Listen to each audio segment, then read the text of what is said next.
Hello everyone, welcome back to my Let's Replay channel. Once again, this is Andrew T coming at you. Today we're going to be doing our vlog review of Bioshock and Shadow Warrior.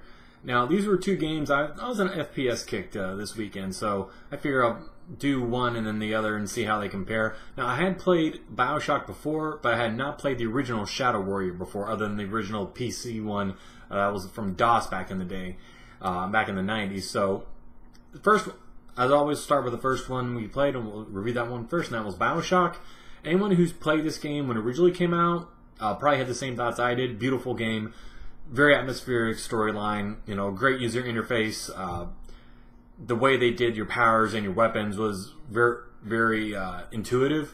So this game also had a really great twist at the end too. And if you haven't seen it, then I suggest you play the game to get the full experience of it. But if you haven't, it's been around for quite a while. So this starts you out, just like any other game, where instead of a tutorial, they kind of do cutscenes and kind of let you go in baby steps before you can kind of get opened up to everything else in the world. Where you just can go wherever and do whatever and fight whoever's there. So Bioshock does almost everything right. When it first came out, like I said, it was revolutionary, groundbreaking. The graphics for the water alone were just amazing, and then the combat was always good. The levels that they gave you to go forward. An increase in difficulty slightly from level to level the further you got in the game the pacing was just great. Like the pacing from level to level, when you got different weapons, different items, when you kind of got used to doing things one way, they throw something different at you, and the great thing about the game is that you can play it however you want. It always ends up the same way, with the exception of the endings. There are two different endings, either an A or a B, but the way you get there can be totally different from anyone else's playthrough. And the things you got, what you put your points into, what powers you went with, stuff like that. So the storyline, they do a lot of audio tapes in this, but you want to find them because they're done so well. You want to know exactly what happened to this underwater city and how it all went wrong. And it's an adult-themed game, so a lot of adult language and adult situations too. So if you're under 13, I would not recommend picking this up until you're at least a teenager, 13 or up, just for the fact that a lot of the subject matter can be pretty, not scarring, but pretty adult-oriented, for lack of a better term right now. So the gunplay is great. The enemies are scary, but at the same time, they're totally beatable. So even the big daddies, which you saw in the video, the great big hulking monsters, you didn't really get to see them do anything during the video, but you can kind of tell when they walk by that they're nothing to shake a stick at. And a little bit later on, you do see a cutscene where the one just tears through two guys like it's nothing. It doesn't even look hurt afterwards. And you do end up fighting them later, but by the time you do, you're a little bit better prepared to, but they have different levels as well. So just because you fight one in one area doesn't mean it's going to be the same time the next time later on in the game. So they scale pretty well too throughout the rest of the game. And the way that you find your weapons and items and you can upgrade them, you go around collecting a lot of stuff. So you do collect a lot of money, a lot of food and items. Just because you play on normal, you'll be using them a lot. So it's not exactly against your best interest to kind of loot everything. It's in your best interest to just take everything you can, but you never know where you get into a really bad fight and all of a sudden, all my health is gone, all my magic's gone, and I have nothing left but my hammer or my wrench again. That was funny at the beginning because he's like, "Can you find a crowbar or something? Would you kindly find the crowbar?" And you find a wrench instead. I'm like, good, nice little nod there to Valve and Gordon Freeman. But yeah, if I had to give this a score based on just what I played and all my memories of it and everything along those lines, nostalgia, graphics, how they hold up, storyline, voice acting, everything, I'd still have to give it an 8 out of 10. It's definitely a must buy if you don't have it yet. And this was a precursor to like a Bioshock 2 and Bioshock Infinite, which was, I think, Bioshock Infinite was a decent third game for the series, but they could have been a lot more atmospheric in it compared to the first two.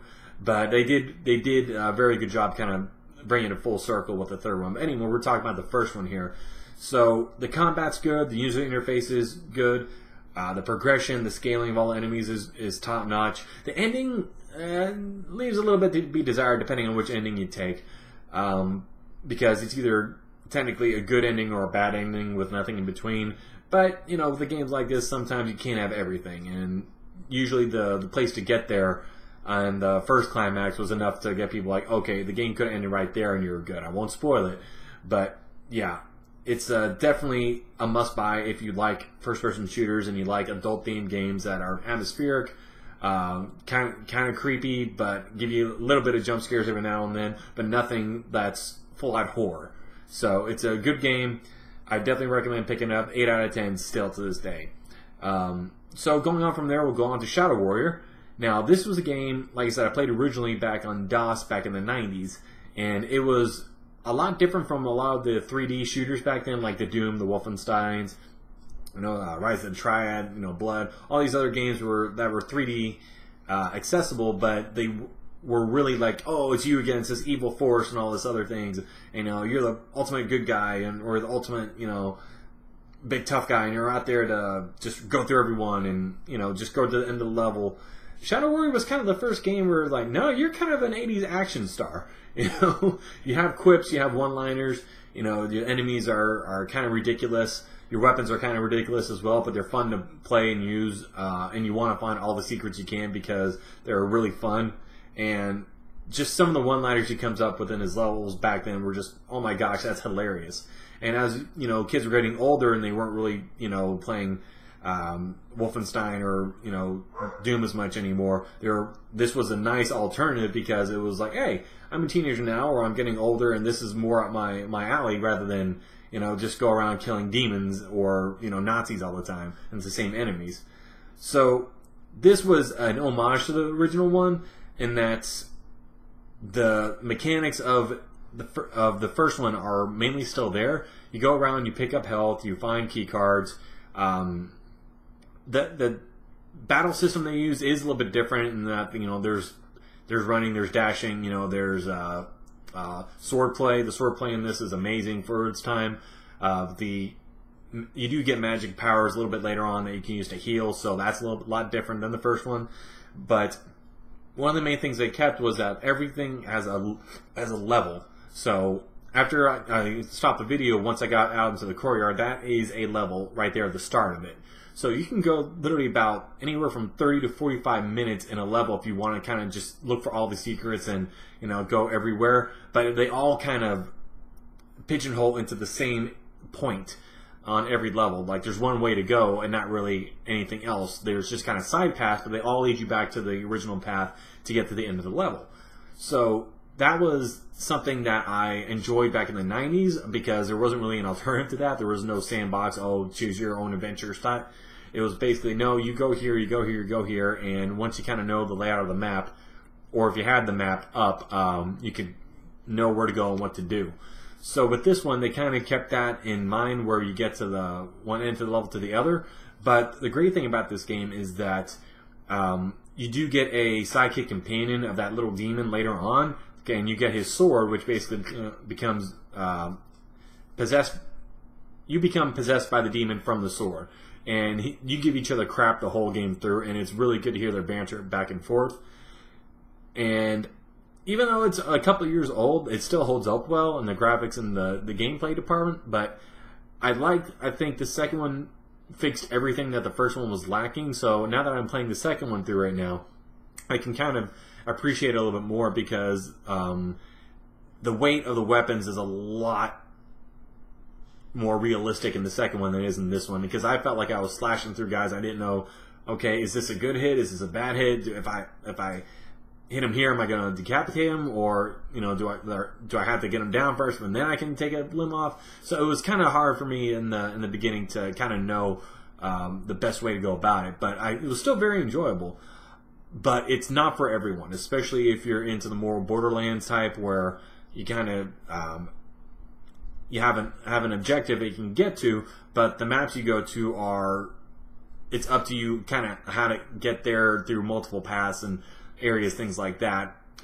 So even though it's kind of the same thing in Borderlands 2, but for this one to just have one level and you go through and you're trying to find secrets and power-ups and things like that, it is nostalgic if you're into it, but if you're not, it can rub you the wrong way, especially if you're trying to get to a specific location and you're thinking you're missing out on the game by not going to these different areas because you may miss out on dialogue or any of these other things. But that's a small complaint. But if you are into it, I have to give 2 scores on this. If you're really into this type of game, you like the nostalgia of the gameplay, and you just want to go through, have a nice story, good action, decent combat with good, alright difficulty, even on normal, then I would give it 8 out of 10. But if you're more into the Borderlands 2 aspect of it, or the Shadow Warrior 2 aspect of it, I'd give it a 7 out of 10. It's good to pick up if you have the funds and it's on sale, like I got on sale, and I have no regrets on it whatsoever. But unless you're really a fan of the genre and of the old school, you have one level and kind of going through it that way, I'd recommend to pick up then to buy it.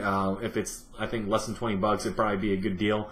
But yeah, otherwise, it's enjoyable. It's definitely worth your time, and it's going to give you your money's worth out of it as well.